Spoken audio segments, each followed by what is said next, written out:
D'abord, 2 remerciements, une excuse. Remerciement à la Fondation de m'avoir sollicité, remerciement aux orateurs d'hier de me faire crédit, a priori, sur ma capacité de synthèse, des excuses en même temps, parce que forcément, en 8 minutes, je vais tronquer une partie des débats d'hier.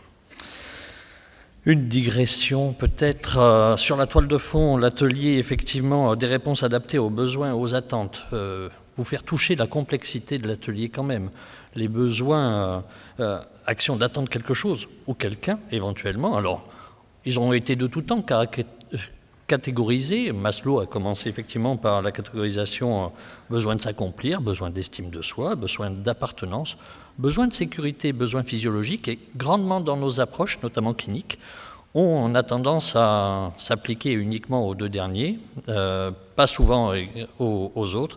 Et puisqu'Alain Bérard nous le rappelait hier, l'étude de la Fondation qui, sur cette population, a pu caractériser 63 besoins. Et en même temps, les attentes, exigences nées d'un sentiment de manque. Tout en sachant que ces besoins, ces attentes, elles vont varier dans leur... Elles sont, enfin, notamment les besoins, on peut dire que c'est une part fixe de tout individu, mais ils vont varier en intensité dans le temps. Ils vont varier en intensité d'un individu à un autre.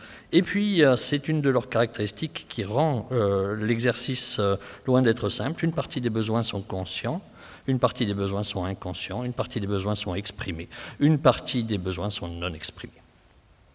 Là-dessus, affiner l'analyse pour mieux saisir les besoins et attentes, oui, une nécessité a priori, et on faisait consensus hier autour de cet élément. Alors, Pourquoi affiner? Essayer de proposer des solutions plus adaptées, négocier en même temps avec la personne des solutions qui fassent sens, et que ce qui va faire sens, c'est sur quelque chose dont la personne prend conscience à un moment donné que ça correspond à un besoin de sa part ou à un besoin de son entourage. Essayer de permettre une prise en charge de qualité autour de cette personne et de ses aidants, et puis dans un objectif de maintien d'autonomie au sens large, où la personne gouverne la vie qui est la sienne.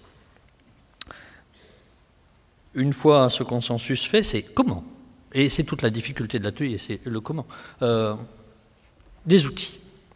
Des outils, non pas dans le sens boîte à outils, mais outils pour la nécessité qu'ils ont à repérer éventuellement les besoins des personnes malades, personnes accompagnant les malades.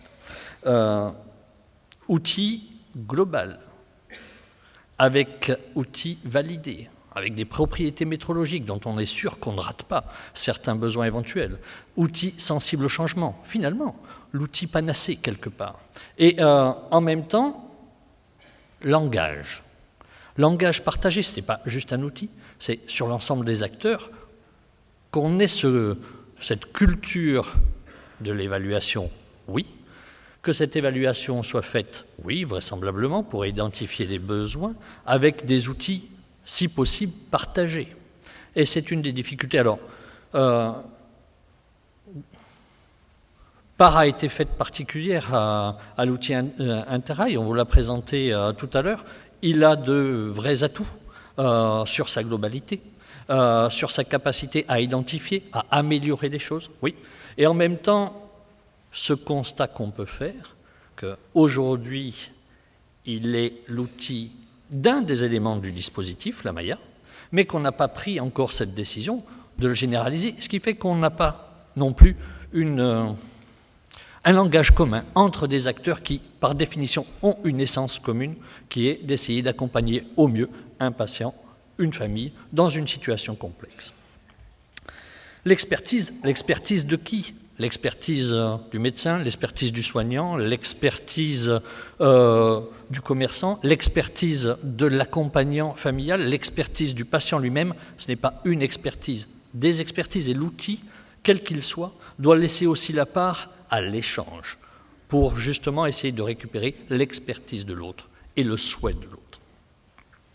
Du coup, des difficultés, il y en a. Multiplicité des acteurs, multiplicité des financeurs, chacun son outil, chacun sa philosophie, un outil d'évaluation fonctionnelle, un outil de financement de l'altération fonctionnelle, un outil cherchant à catégoriser les choses, un outil cherchant à définir le besoin, l'attente. Un manque de cohésion quand même entre ces différents maillons et un écueil qui a été verbalisé quand même dans notre atelier hier, la personne malade comme sujette d'évaluation multiple. Non, sans percevoir forcément le rationnel de ces évaluations, mais se sentant victime d'évaluations multiples. L'évaluation et l'ajustement de l'offre, qui était le deuxième temps de notre atelier, l'ajustement de l'offre est une nécessité dès lors qu'on dit « les besoins sont multiples ».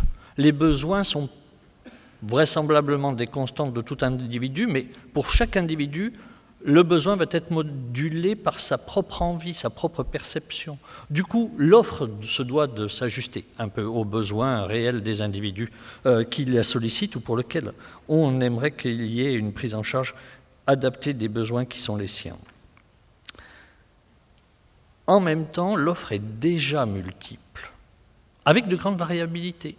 Variabilité ne serait-ce que territoriale, variabilité liée au financement. Mais un constat, ce constat qu'il existe une sous-utilisation réelle aujourd'hui des services d'aide existants. Et ça doit interroger sur la pertinence du service. Alors, non pas en tant que tel, c'est peut-être une pertinence sur l'offre apportée, comme cela a été précisé juste avant sur la pertinence de ce que peut offrir un CHU auprès d'un aidant, mais ça peut être aussi une pertinence liée à une difficulté, à une réticence de la personne, de son environnement, à s'intégrer dans un dispositif qui semble préformaté, sur lequel la personne ne va pas avoir l'ajustement aux besoins qui sont les siens. Et puis, il y a les difficultés liées aux difficultés matérielles d'accès aux offres qui peuvent être fournies. Maintenant, le système doit quand même s'ajuster. Une adaptation du système à la personne et à son entourage doit être faite, et non pas une adaptation de la personne et de son entourage au système qui lui est offert.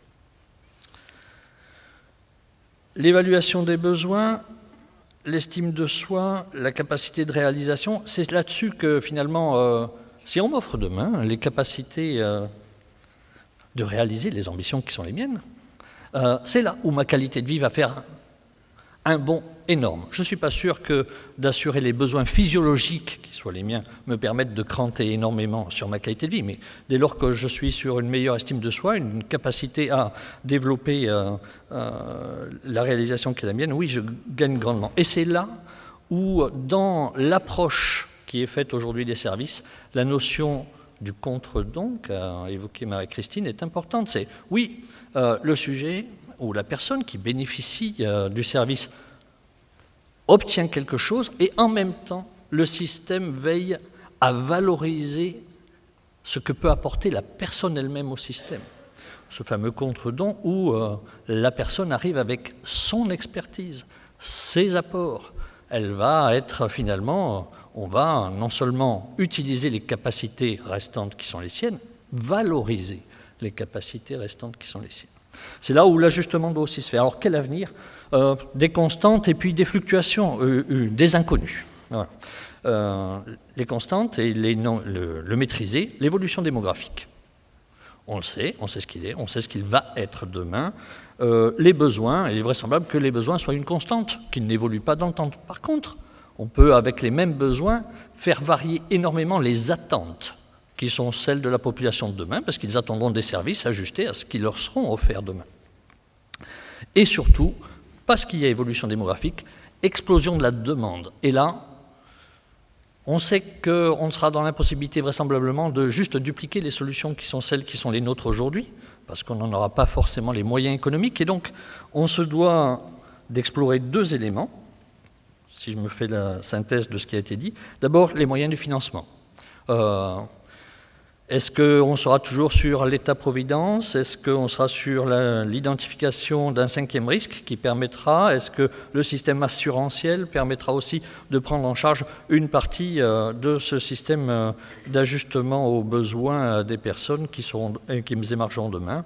Et enfin, en dehors de ce problème de financement, la nécessité d'explorer des solutions alternatives aux solutions qui sont les nôtres aujourd'hui, peut-être plus intriquées sur les besoins des personnes, peut-être plus collaborative sur les différents maillons intervenant auprès du bien-être des personnes en situation de vulnérabilité au sens large, dont la vulnérabilité cognitive, essayer d'adapter, d'accompagner ces évolutions, de hiérarchiser les offres, d'être progressif dans l'accompagnement. C'est parfois, pour certains, le refus, et c'est l'écueil, c'est aussi une trop grande intrusion. Si on est très progressif dans l'approche du besoin avec des résolutions par le haut et non pas par le bas, il est vraisemblable que ça marche beaucoup mieux.